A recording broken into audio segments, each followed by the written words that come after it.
세월호가 침몰할 때 골든타임을 놓쳤어요. 그래서 그 젊은이들이, 그 학생이 다 죽은 거예요. 여러분, 골든타임을 놓치지 않았으면 다 살 수 있었어. 사실은 여러분, 구원에도 골든타임이 있어요. 은혜를 받을 수 있는 시간, 구원의 은혜를 받을 수 있는 시간이 있어요. 그 시간 안에 우리가 회개하고 우리가 예수를 믿고 구원을 받아야 돼요. 그래야 영원히 천국 가서 하나님과 함께 살 수 있어요.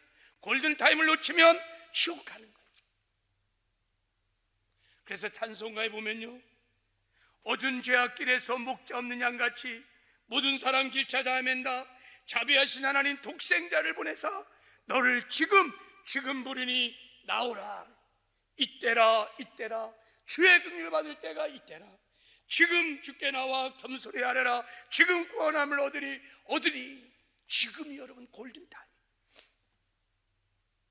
전도자는요, 마지막 최후의 심판이 있음을 명심하고, 지금이 구원의 때요, 은혜의 때요, 골든타임인 것을 명심하고 절박한 심정으로 때를 얻든지 뭐든지 이 복음을 전해야 될 줄을 믿습니다. 이제 역사의 종말도 곧 다가올 것입니다. 그러면 여러분, 골든타임도 끝나는 거예요. 하나님의 은혜의 때도 끝날 겁니다. 그리고 더 심각한 것은 개인적으로 닥치는 개인의 종말이 죽음이요, 죽음과 함께 구원받을 골든타임도 끝날 것입니다. 그래서 우리가 육신을 입고 있는 동안에 구원을 받아야 돼요. 육신이 벗어지는 순간, 갑자기 닥치는 죽음과 함께 은혜의 때도 구원의 때도 골든타임도 다 놓친, 그때는 구원이 없어요. 그래서 전도자는 반드시 구원의 때 이 골든타임을 늘 마음에 명심하며 복음을 어떤 상황, 어떤 벼서도 여러분 복음을 전해야 될 줄을 믿습니다. 이게 사도 바울의 유언이에요. 여러분이 이 유언을 하시는 사도 바울의 심정을 여러분 이해하시겠습니까? 제가요, 이 긴박한 마음이, 이 절박한 심정이 제가 느껴질 때가 있었어요. 저희 형님이 단도암에 걸려서 항암치료를 받다가 2주 전에 갑자기 코로나가 걸렸어요. 그래갖고요, 갑자기 폐혈증이 왔어요. 그래서 의사가요, 주치의가 오늘 밤을 넘기지 못한다는 거예요. 그래서 가족이 다 세브란스 병원에 다 집합, 임종을 기다리는데 만나주질 못해요. 중환자실에 격리수용소에 마치 대면이 안 돼요. 그냥 죽을 길을 기다리는 거예요, 시간대. 그럴 때 저희 형수님이 제 품에 안겨갖고, 삼촌 살려준다고 그래놓고 왜 살려줘 막 그러는데, 제 마음이 너무 참담했어요. 너무 마음이 아팠어요. 그리고 이렇게 죽으면 천국 갈 수 있을까? 이런 생각이 들어요. 지금 죽으면 천국 갈 수 있을까? 안 돼요. 하나님, 내가 만나야 돼요. 내가 큰형님을 만나야 돼요. 하나님, 기회를 주세요. 그래갖고 제가요, 병원 귀퉁이에 가갖고 기도를 했어요. 안 돼. 한 번만 기회를 주세요. 하나님, 살려주세요. 지금은 안 됩니다. 하나님. 기도하는데 전화가 한 통이 왔어요. 우리 목사 누님이 전화가 왔어요. 내가 간다 그러면서 뭐라고 하시냐면, 오빠가 생명이 있는 것 같다.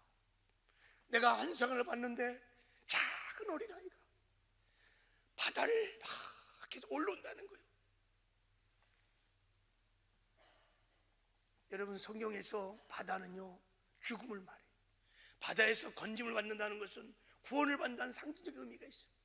저는 그 전화를 받고 금방 해석이 되었어요. 우리 형님이 구원을 받았구나. 제가요, 몇 개월 전에 암 진단을 받고 참 고통 중에 있을 때 찾아서 신방을 하고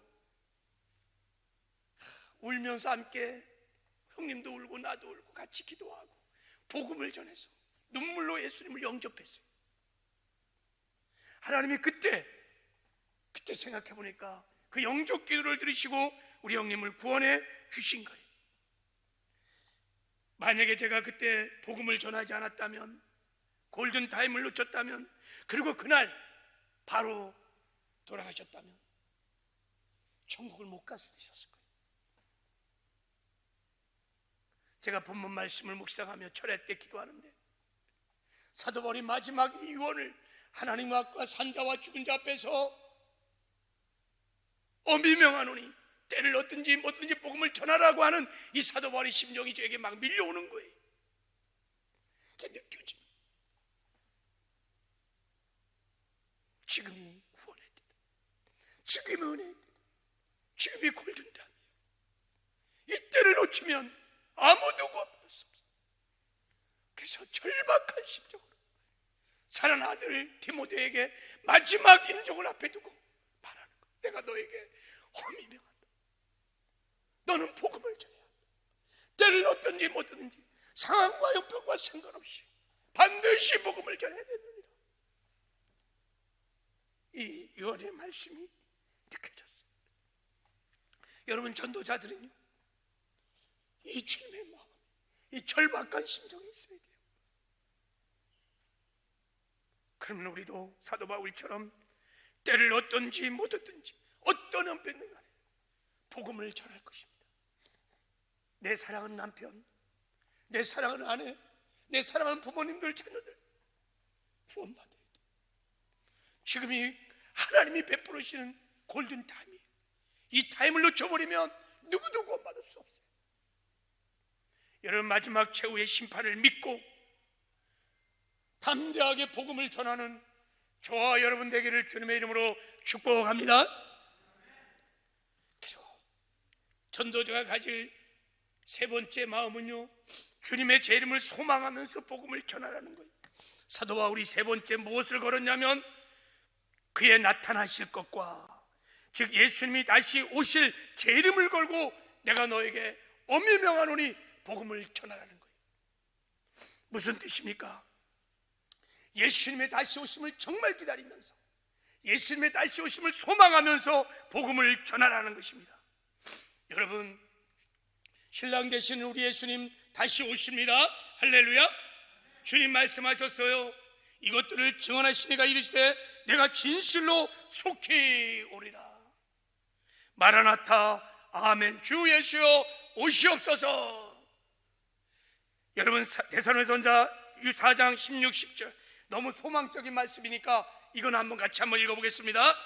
자, 시작. 주께서 호령과 천사장의 소리와 하나님의 나팔 소리로 친히 하늘로부터 강림하시리니 그리스도 안에서 죽은 자들이 먼저 일어나고 그에 우리 살아남은 자들도 그들과 함께 구름 속으로 끌어올려 공중에서 주를 영접하게 하시리니 그리하여 우리가 항상 주와 함께 있으리라.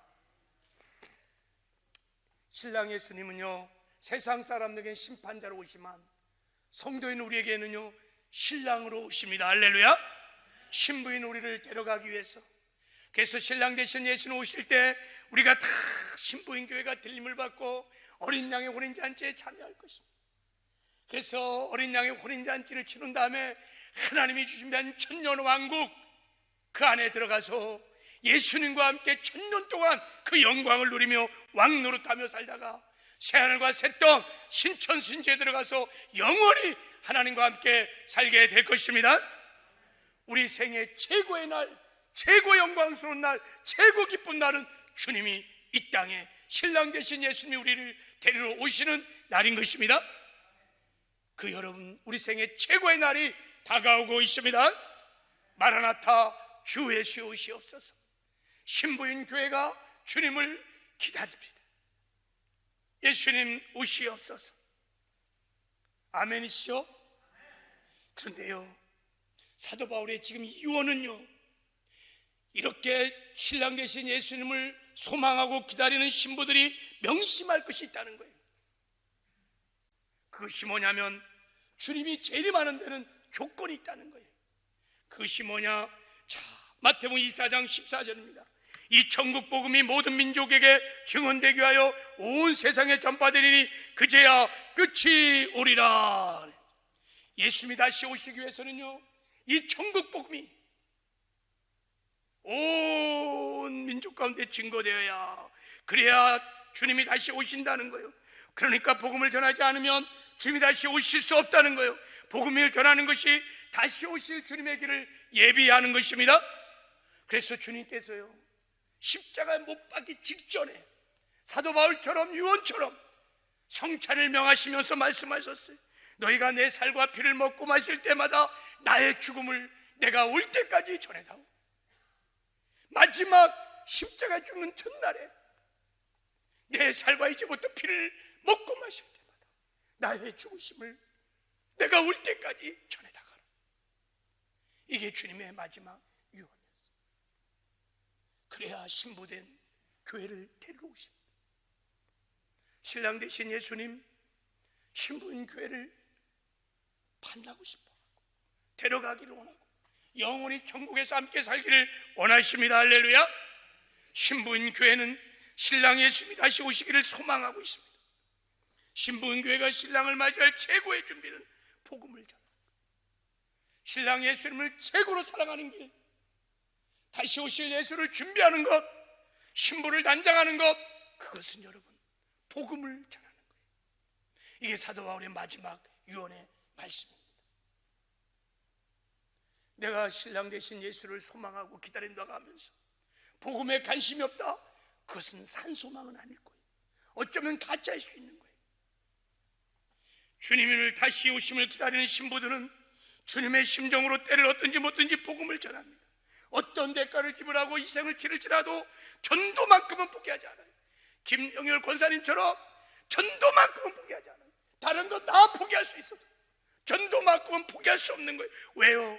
그것이 주님을 진정으로 살아가는 길이고 다시 오실 예수 그리스도를 준비하는 길인 것을 신부는 잘 알고 있기 때문에 때를 얻든지 못 얻든지 그래서 복음을 전하는 거예요.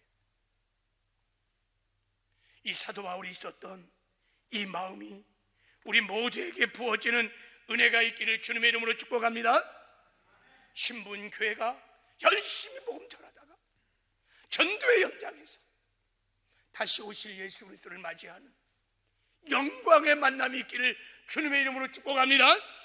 세상에서 어문짓 하다가 주님과 오시는지도 모르고 그런 어리석은 신부가 되지 말고 내 생명 다하는 그날까지 주님 다시 오실 주님을 소망하면서 전도의 현장에서 생명을 살리다가 주님을 맞이하는 영광이 우리 모두에게 있기를 주님의 이름으로 축복합니다.